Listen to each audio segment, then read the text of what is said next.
હાલો મિત્રો, આપણે ગિરનાર 4GG20 મગફળીનું વાવેતર કર્યું છે ને એને 25 દિવસ થયા છે. આપણે પલારીને વાવેતર કર્યું હતું. સામે તમને જે વાર દેખાય છે અહીંયાથી આપણે અહીંયા સુધી વાવ્યું છે 10-12 વીઘાનું. 10 દાંડું વાવ્યું છે ને મગફળી કંઈક આવી ઉગી છે. કેવી છે મગફળી તમે જોઈને કહો. 10 દાંડું વાવી છે, આમ તમને દેખાય તો સરખું.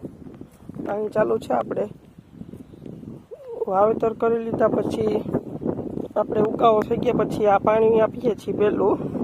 પહેલાં પલારીને વાવ્યું, પછી વાવેતર કરીએ, પછી પાણી આપ્યું ને પછી આ પાણી આપીએ છીએ. આપણે 25 દિવસ થયા છે.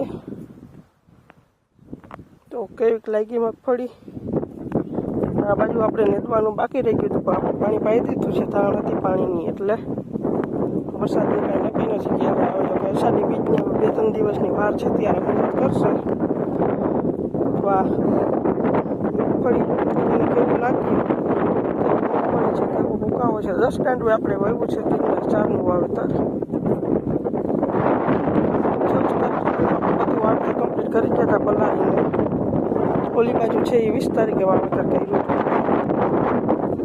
આવી કંઈક મગફળી છે. મિત્રો જણાવજો કેવું લાગ્યું તમને આ વાવેતર, મગફળી કેવી છે.